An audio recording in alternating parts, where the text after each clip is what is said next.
না, হ্যাঁ। এই জন্য তো বললাম যে মানে মেরিনারদের জন্য এটা একটা স্বর্গ। মানে আমাদের এয়ারপোর্ট যদি বিবেচনা করি, কারণ সারা জীবন আমাদের এয়ারপোর্ট থেকে যাইতেই হবে। হাজি ক্যাম্পের দিক দিয়ে। হ্যাঁ, এই যে হাজি ক্যাম্পের এদিক দিয়ে যদি আসে, এখান দিয়ে সোজা এসে এই যে এমনি আসতে পারবে।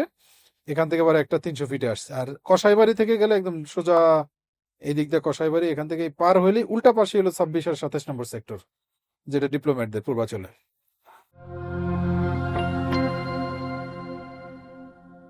আসলে আমি খুবই আনন্দিত যে মেইনার্স গ্রুপের পরিবারের সাথে যুক্ত হতে পেরে আর কি। অ্যাকচুয়ালি এই জিনিসটা আমারও মানে অনেকটাই অজানার মতোই ছিল আর কি। কেউ এত ক্লোজলি দেখা যায় যে এইটার ব্যাপারে কখনোই দেখা যায় যে এগিয়ে আসেনি। তো আমি যখনই জানলাম আর কি জিনিসটা, না এটা আসলে মেইনারদের জন্য একটা খুব ভালো একটা উদ্যোগ আর কি। তো নিজে থেকেই দেখা যায় যে আমার জুনিয়রদের সাথে কথা বলে তারপরে আবার যোগাযোগ করে মানে যেহেতু আমি চলে যাব শিপে, তো যতটুকু সম্ভব দ্রুততার মধ্যেই দেখা যায় যে ডিরেক্টর শিপটা নিয়ে নেয় আর কি। তো আমি এসে যতটুকু বুঝলাম আর কি যে এটা অ্যাকচুয়ালি মেইনারদের জন্য খুবই একটা মানে আহ, ভালো একটা অপরচুনিটি আর কি। স্পেশালি আমরা যারা আসলে শিপে থাকি দেখা যায় যে আহ, মানে ওখান থেকে আসার পরে মানে আমরা দ্বিধাহীনতায় ভুগি আর কি, যে আসলে আমরা এখন একটা সাপোজ একটা ক্যাপিটাল নিয়ে আসছি, আমরা কি করব। আহ, পুরো ক্যাপিটালটা যে ইউটিলাইজ করার একটা ভালো একটা মাধ্যম বা একটা ওয়ে, সেটাও আমরা ভালো করে করতে পারি না কেন। আমাদের বেসিক যে দুর্বলতা সেটা হলো যে আমাদের পুরো সময়টা মানে না দিতে পারা আর কি। যে 4 মাসের জন্য আসছি, আবার দেখা যায় চলে যাচ্ছি আর কি। তো আমার কাছে মনে হলো যে এইটা এমন একটা প্ল্যাটফর্ম যে স্পেশালি যারা ডিরেক্টর হিসেবে আছে, অথবা যে উইদাউট ডিরেক্টর অ্যাজ এ ইনভেস্টরও যদি থাকে, তো সেখান থেকে ভালো একটা ক্যাপিটাল দেখা যায় যে মানে সে আর্ন করতে পারবে। তো মেয়েরা হিসেবে যদি রিটায়ারমেন্টেও যাওয়া হয়, তো সেই ক্ষেত্রে দেখা যায় এটা অবভিয়াসলি একটা অপরচুনিটি, যে যদি কখনো ভালো একটা অ্যামাউন্ট ইনভেস্ট করা হয়, ফিউচারে দেখা যায় যে এখান থেকে কন্টিনিউয়াসলি দেখা যায় যে একটা ভালো সাপোর্ট পাবে আর কি। তো সব দিক থেকে চিন্তা করব যে আহ, মানে অ্যাজ এ মেরিনার আমার কাছে মনে যেটা হলো আর কি, যে এখানে যদি আমরা সবাই যুক্ত হই, তো এটা একটা ভালো একটা কাঠামোতে দাঁড়াবে আর কি। অলরেডি সময় ভাই যেটা বললো আর কি, যে স্ট্রাকচার, অলরেডি স্ট্রাকচার কিন্তু এটা দাঁড়ানো হয়ে গেছে আর কি। যেটা যেটা 2020 থেকে শুরু হয়েছিল, অনেকটা চড়াই করে দেখা যায় এই পর্যন্ত আসছে। তো এখন মনে হচ্ছে যে শুধু সামনে আগানো আর কি, যে এটা কিভাবে দেখা যায় ধরে রাখা এবং আর একটু সামনের দিকে আগায় নেওয়া যায়।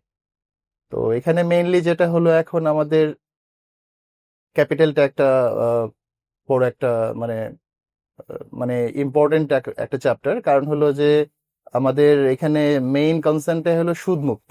তো আমি যদি ব্যাংকে না যাই, এক্সট্রা আমি টাকাটা কোথা থেকে পাবো? তো আমরা যারা আছি ওরা তো দেখা যায় যে অলরেডি মোটামুটি ইনভেস্ট করতেছি বা ইনশাল্লাহ করবো ইন ফিউচারে।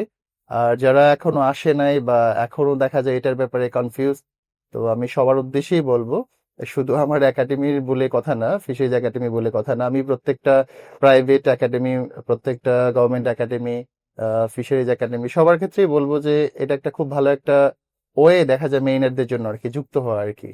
আর স্পেশালি ডিরেক্টর হিসেবে যুক্ত হলে তো অপরচুনিটি আরেকটু বেড়ে যায়, সেটা হলো নিজেই দেখা যায় ব্যবসাটা পরিচালনা করে। যেমন আমি জাস্ট কিছুদিন আগেও আগে যুক্ত হওয়াতে দেখা যায় হয়তোবা যে একটা ডিএমডি নির্বাচন হলো, সেখানে আসলে আমি নিজে পার্টিসিপেট করি নাই। তো এই যে একটা মাধ্যম, যে এতদিন শামীম ভাই নিজে থেকেই অনেকটা মানে ওনার ভালোই পরিশ্রম হয়েছে এই পর্যন্ত নিয়ে আসতে। তো এখন আরো ওই যে 11 জন আমাদের ডিএমডি আসছে। তো ব্যবসাটা দেখা যায় যে শিখে তারা দেখা যায় আবার মোটামুটি ওদের মাধ্যমে যারা আছে আরো 15-20 জন করে আছে, প্রত্যেককেই ওরা শেখাচ্ছে। তো এটা একটা কিন্তু ভালো একটা উদ্যোগ, যে আমি অ্যাজ এ মেরিনার ব্যবসাটাও শিখলাম, পাশাপাশি দেখা যায় এখান থেকে একটা প্রফিটও নিলাম। আমার ফিউচারের জন্য একটা ভালো একটা মানে জায়গা তৈরি হয়ে গেল, যে আমি কখনো যদি সুইচ করি যে না আমি এখনো শিপে যাব না, গুড, দেখা যায় যে আমি সরে থেকে আমার নিজের ব্যবসাটা আমি নিজে পরিচালনা করলাম। তো সব দিক থেকে চিন্তা করে আমার মনে হচ্ছে সবাইকে আগায় আসা উচিত। আর আরেকটা ব্যাপার হলো যে শামীম ভাই বললো যে আমাদের স্পেশালি ফিশারিজ একাডেমির যারা আছে আর কি, সিনিয়র জুনিয়র যারা আছে, ওরা হয়তো বা আমার আমার আমি যতটুকু জানি আর কি, কারণ আমি এই যে এখানে আসার ব্যাপারে কয়েকজনের সাথে কথা বললাম, কিছু আছে পজিটিভ যাদের ধারণা ভালো, আবার কিছু দেখা যায় যারা আছে এখন এই জিনিসটা জানেই না যে মেইনার্স গ্রুপ বলে কিছু একটা আছে, এটা শুনেই নাই, আমার থেকেই শুনলো। তো আমি আবার স্বল্প সময়ের জন্য দেখা যায় যে এতটা ডিটেলস আর ওদেরকে বোঝাতে সক্ষম হই নাই। তো যার জন্য আমি বললাম যে সোহেম ভাই আসলে ডেট একটা যদি অন্যভাবে দেওয়া যায়, মানে ডিসেম্বর বাদ দিয়ে একটা মাস সময় নিয়ে দেওয়া যায়, তাহলে হয়তো বা দেখা যায় যে অনেকের সাথেই মোটামুটি একটু বিস্তারিত কথাবার্তা বলে মানে মোটামুটি একটা গেট টুগেদারের আয়োজন করা যাবে ওই সময়। তো সেই ক্ষেত্রে আহ, চিন্তা করতেছি যে স্যারদের সাথে একটু কথা বলে জানুয়ারির এন্ড অফ জানে যদি হয় সেই ক্ষেত্রে আমার জন্য সুবিধে। আর বাকি যারা আছে অনবোর্ডে আর কি, যেমন ক্যাপ্টেন সাইফুল আজম আছে, তারপর একজন আছে ক্যাপ্টেন রাকিব। তো আমি ওদের সাথেও কথা বলে দেখবো যে কিভাবে আসলে ওইটা ইয়ে করা যায় আর কি। আহ, মানে গেট টুগেদারটা দেখা যায় যে হয়তোবা সেই সময়ে ক্যাপ্টেন আজম থাকবে, বাকি রাকিব থাকবে, কেউ না কেউ থাকবে আর কি, সমস্যা নেই। তো সেইভাবে আমার মনে হচ্ছে এন্ড অফ জানে যদি আমরা বসি আর কি, তো আশা করি ইনশাল্লাহ সময় দিতে পারবো আর কি সবাইকে নিয়ে। আমি না পারলেও সমস্যা নেই, বাকিরা ইনশাল্লাহ থাকবে আর কি। তো স্যারের যদি কোনো কোয়েরি থাকে বা প্রশ্ন থাকে স্যার আপনি জিজ্ঞেস করতে পারেন, কোনো সমস্যা নেই। আর আপনি আসছেন খুবই ভালো লাগছে। তো ইন ফিউচারে দেখি নেক্সট মান্থ আমরা আবার যদি এই ধরনের কোনো আয়োজন থাকে, তো আশা করবো ইনশাল্লাহ অ্যাটেন্ড করার জন্য। স্যার যদি কিছু বলতে চান বলতে পারেন, জিজ্ঞেস করতে চান। স্যার এটা প্লিজ।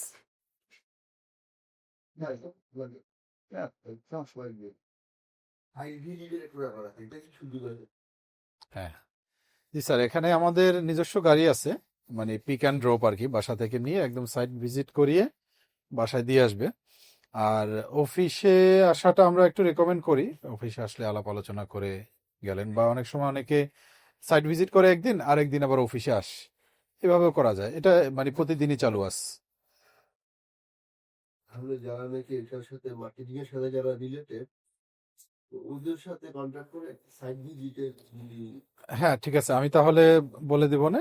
তাহলে কনসেপ্টটা একটু হ্যাঁ তাহলে মানে clear হবে। প্রাথমিক লোকেশনটা লোকেশনটা দেখলে তখন প্র্যাকটিক্যালের সাথে মিলাইতে পারলে আরো ই লাগতো। হ্যাঁ একটা ব্যাপার। ঠিক আছে। এটা তো এটা সাইট ভিজিটে মানে মেইন যে ঠিক আছে, তাহলে সাইট ভিজিট এমনি কবে করতে পারবেন স্যার? আমি ওইভাবে অ্যারেঞ্জ করি না, মানে কবে করতে পারবেন আমি ওই হিসাবে বলে রাখি। স্যার এখানে তো অনেকগুলো যেমন যেগুলো আছে প্রজেক্ট, যেমন এমওএস এর যেটা আছে, তারপরে রেস্টুরেন্টে দেখলে এটা পিএলসি, আর এটা হলো মেরিনার গ্রুপের মধ্যে যেগুলো, যেমন এই যে এফএমসিজির যে ইয়েটা আর কি, সিরাজগঞ্জে যেটা হচ্ছে আর কি। তো কোন সাইটটা স্যার আপনি ভিজিট করতে যাচ্ছেন? না এমওএস হাউজিং হাউজিং যেটা, হাউজিং okay. যেটা ক্লিয়ার হয়। আচ্ছা ওইটার সাইটটা ওয়ালাইকুম আসসালাম, কাল পরশু ভিজিট করতে পারেন, আমাদের মোটামুটি রেডি আছে। 20 তারিখের আগেই ওটা একদিন হ্যাঁ ঠিক আছে, আমি তাহলে আমার মার্কেটিং টিমকে বলে দেবো না। হ্যাঁ মানে আমাদের সিস্টেমটা হলো ওই আপনার সাথে আলাপ করে আপনাকে নিয়ে আমাকে নিয়ে আর ওই যে ওরা কয়েকজন আছে যারা এগুলা ই করে, একটা হোয়াটসঅ্যাপে একটা গ্রুপ করে ফেলবে। পরে ওইখানে যেমন লোকেশন ম্যাপ, আপনি কখন আসবেন, হ্যাঁ এইভাবে ফুল ওই গ্রুপে অ্যারেঞ্জ করে ফেলবে সব। ডিজিটি আপনার সাথে যাবে। না আমি সব সময় যাই না, অ্যাভেলেবেল থাকলে আর কি। দেখা গেছে কিছু কিছু সময় হয়তো ফ্রি থাকলে গেলাম অনেক সময়। হ্যাঁ আপনি যখন যাবেন আমি দেখি যদি শিডিউল করতে পারি তাহলে যাবো ইনশাল্লাহ।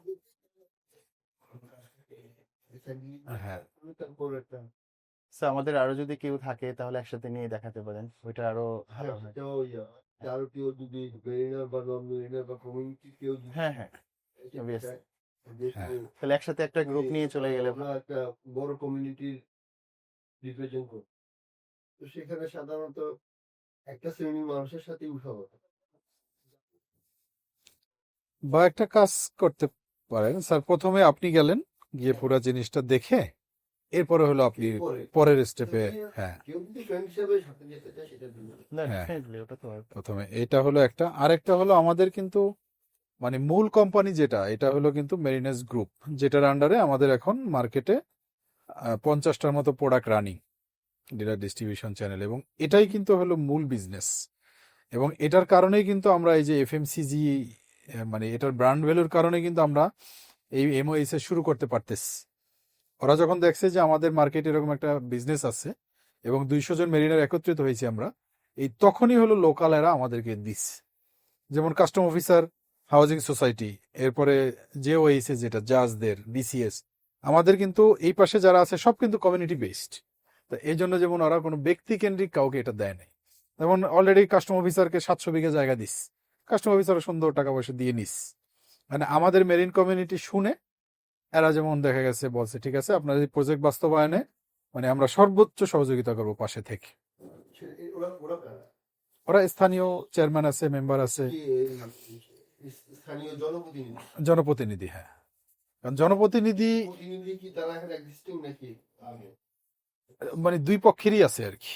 মানে এখানে হলো দেওয়ান পরিবার হলো মেইন, ওই দেওয়ান পরিবারের মধ্যে, এবং ওখানের জায়গাগুলো হলো বেশি নিষ্কণ্টক যেটাকে বলে, মানে সিএস মূলে মালিক।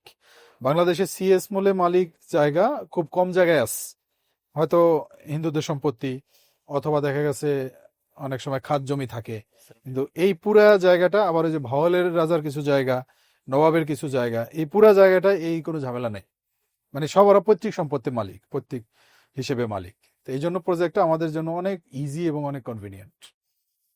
এখানে কি পারচেস গোয়িং না পারচেস করা হবে? না, পারচেস করা হয়েছে কিছু। পারচেস ধরেন আমরা এমনি ধরেন 10 বিঘার মতো যেটা হলো পারচেস করা, আর যেটা হলো আপনার বায়না বলেন বা আমাদের কাছে কাগজ আসছে, এগুলা প্রায় মোর দেন 100 বিঘা চলে আসছে। 10 খারিজ খারিজ ওই 10 বিঘার মতো আর কি। হ্যাঁ, কিন্তু বাকি যেই জায়গাটা এটা কিন্তু আমরা কাগজ আসছে মানে দে আর রেডি টু গিভ। এখন আমাদের হলো মার্কেটিং। হ্যাঁ, কাগজ ঠিক আছে, কারণ আমাদের ল ফার্ম চেক করছে তো। হ্যাঁ, মানে ফুল একটা ল ফার্ম কাজ করতেছে আমাদের এখানে ওই জায়গাটুকু নিয়েই। আমরা যখন কাস্টমারকে দিব রেজিস্ট্রি দিব, আমরা সেখানে কিছু কাগজ দিব যেটা এর আগে কেউ দেয় নাই কখনো। যেমন ধরেন বালাম বইয়ের এনওসি জীবনে কেউ দেয় নাই, সাব রেজিস্ট্রি অফিসের এনওসি, এগুলো আমরা দিয়ে তারপরে কাস্টমারকে বলবো যে এবার আপনি চেক করেন, কারণ আমরা পুরো জায়গাটা চেক করে দেখছি তো এটার মধ্যে কোনো ঝামেলা নাই। এট প্রেজেন্ট হলো আপনার বালু ভরাট করতে হবে ধরেন অ্যারাউন্ড 10 ফিটের মতো বালু ভরাট করতে হবে। 10 ফিট, হ্যাঁ 10 ফিট, কারণ বালু ভরাটটা যখনই করবেন তখনই এটার দাম বেড়ে যাবে প্রায় 3-4 গুণ। যেটা ওই যে স্বদেশ প্রপার্টিজ অলরেডি করা শুরু করে দিয়েছে। স্বদেশ কিন্তু বালু ভরাটের পরে এখন বিক্রি করতেছে ভিতরের গুলো হলো 40 লাখ। এই জায়গাটার লোকেশনটা আমার অ্যাকচুয়ালি ক্লিয়ার হয় নাই। ক্লিয়ার হলে স্বদেশ স্বদেশ তো কাছে। হ্যাঁ, ওই স্বদেশের পরেই, স্বদেশের পরেই মানে স্বদেশের পরে তো বালু নদী। ওই বালু নদীর এই পাশে, মানে এই যে আমি যে ম্যাপটা দেখালাম, এটা হলো ঢাকা। হ্যাঁ, এই যে লোকেশন ম্যাপ, এই যে লোকেশনটা, এই যে স্বদেশ, এই যে হলো কুড়িল 300 ফিট, 300 ফিট। এখান দিয়ে এই যে গিয়ে এই যে বালু নদী পার হয়ে এই যে পূর্বাচল নিউ টাউন শুরু হইলো। আমরা এখন বর্তমানে যাই হলো এই ভিতর দিয়ে এই জায়গায় এসে এখান থেকে এই জায়গায় বালু নদীর উল্টা দিকে আসতে হয়। এই যে হলো প্রজেক্টটা। যে হয়েছে হলো জাজদের জুডিশিয়ারি অফিসার হাউজিং সোসাইটি। এরপর স্বদেশ, এই যে হলো কাস্টম অফিসার, যমুনার কিছু জায়গা আছে, এই যে বিসিএস, তার মানে 300 ফিটের এখান দিয়ে এই রোডটা অলরেডি হয়ে যাচ্ছে। না, জিন্দা পার্ক হলো দূরে, আবার জিন্দা পার্ক দূরে আছে। এটা এই যে এয়ারপোর্ট থেকে মাত্র 5 কিলো এখান থেকে। এই জন্য তো বললাম যে মানে মেরিনারদের জন্য এটা একটা স্বর্গ। মানে আমাদের এয়ারপোর্ট যদি বিবেচনা করি, কারণ সারা জীবন আমাদের এয়ারপোর্ট থেকে যাইতেই হবে হাজি ক্যাম্পের দিক দিয়ে। হ্যাঁ, এই যে হাজি ক্যাম্পের এদিক দিয়ে যদি আসে, এখান দিয়ে সোজা এসে এই যে এমনি আসতে পারবে। এখান থেকে আবার একটা 300 ফিটে আসছে। আর কসাইবাড়ি থেকে গেলে একদম সোজা এই দিক দিয়ে কসাইবাড়ি, এখান থেকে পার হইলেই উল্টা পাশে হলো 26 আর 27 নম্বর সেক্টর, যেটা ডিপ্লোমেটদের পূর্বাচলে। Mariners Group, a business revolution for the mariners community.